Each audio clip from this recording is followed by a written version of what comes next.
Betty and Tabitha. Betty and...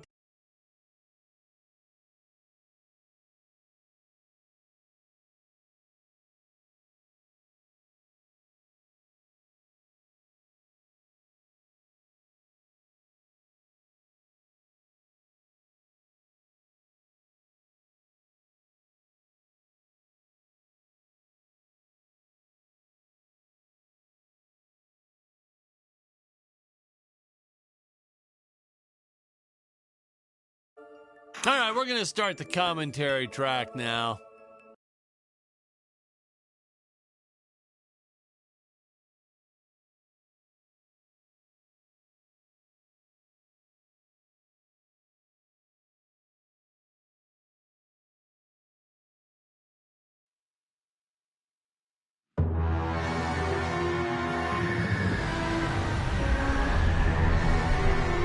Hello, Dan Smith here. I directed this film back in, well, it feels like a century ago. Yeah. The studio asked me to provide a commentary track for the DVD release. And wham! Straight into the action. No fluff or anything. That's what we did back then. Crash-landed ship. Out pops our hero, the fearless Dick Starspeed.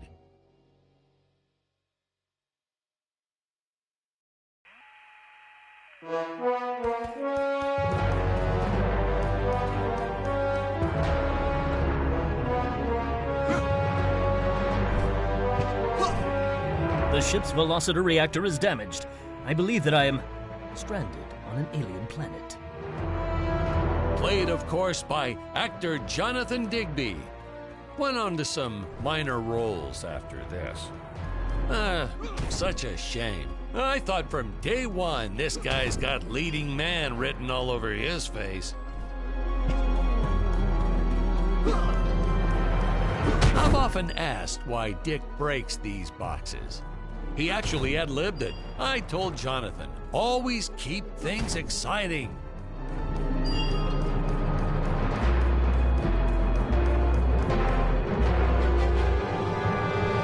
Greetings, citizens of Gravoria. I am Dick Starspeed, and I come in peace. Probably shouldn't have had Dick draw his weapon when he was talking about peas. Well, maybe one day we'll go back and CG it into a sandwich or something instead. Ha! Just kidding. And this is what people pay to see. A no-name middle-aged B-list actor duking it out with stuntmen in costumes. Such stunning choreography. Now, the extras in those robot suits really knew how to take a punch. Oh, literally. I told Jonathan not to hold back. Give it all to him. Kick him in the nuts and bolts.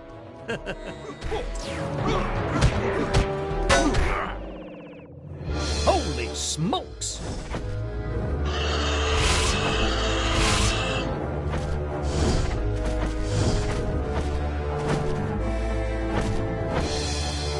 If I land squarely on that grain silo, I shaved.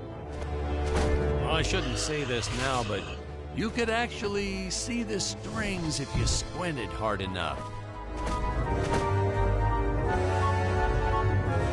A screenwriting trick from back in the old days. You put a grain silo or some haystacks down and it solves all your gravity-related problems.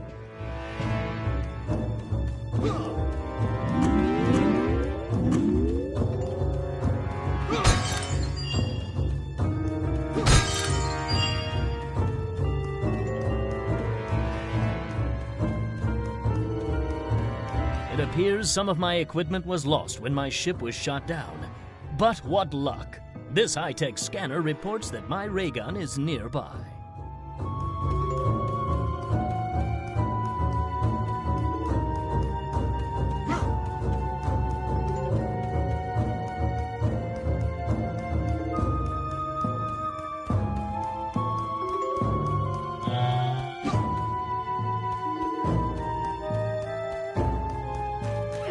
Dinosaurs.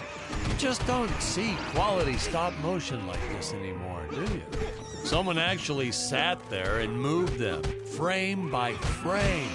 Today, it'd be done with computers, but where's the artistry in that?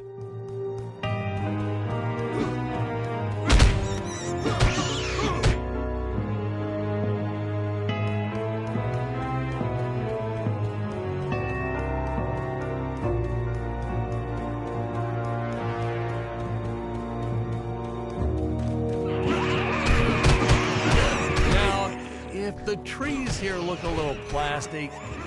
Well, it's because they are. I took them from the set of my last film, Vampire Island 2.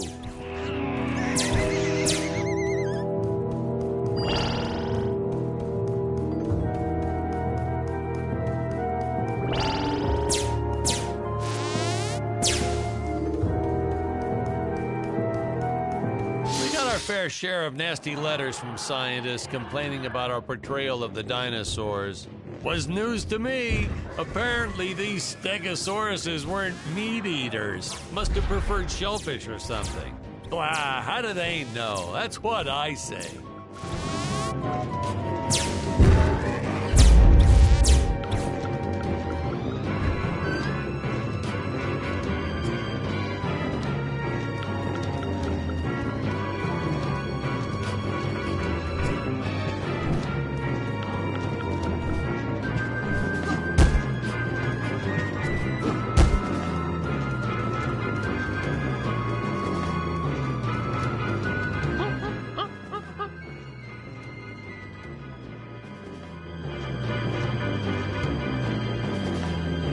As usual, the local population is defenseless. That's where our hero steps in and saves the day.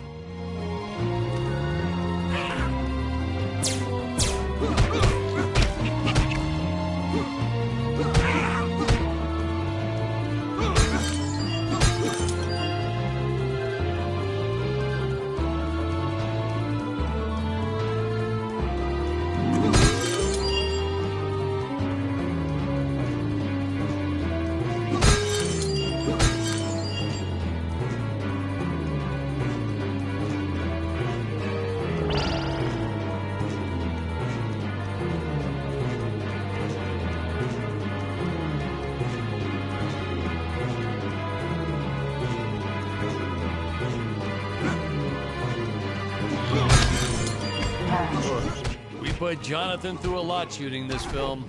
He wasn't the best actor, especially when reacting to getting hit. He's what you call a flincher. So I told the stuntman to really just go to town on him. It's the only way to get an honest performance sometimes. Our props master tried to make the weapons soft, but there's only so much you can do. Curious. Lucky for us, Dick's entire body was covered in that spacesuit. That thing was a lifesaver when it came to hiding bruises.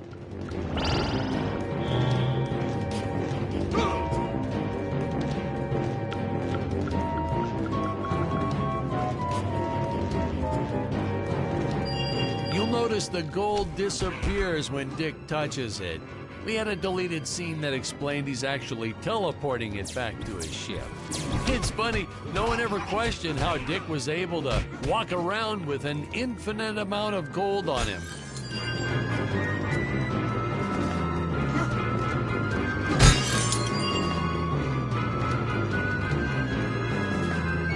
We had to redo these shots. Our first attempt was kind of a disaster. We tried using real apes, thought it'd cut down on the costume budget a bit. But have you ever tried working with apes? They are the worst actors ever. They don't sit still for a moment, and the second you take your eyes off of them, they're flinging their feces all over the place. Jonathan refused to work with them after he got, well, let's just say that he had to take more than a couple of showers one day. You know, you never forget the smell of monkey poo. We steam cleaned the studio top to bottom. Still never got rid of it entirely. All through the rest of the shot, we kept finding those little surprises hiding inside various props. Boy, were those the days.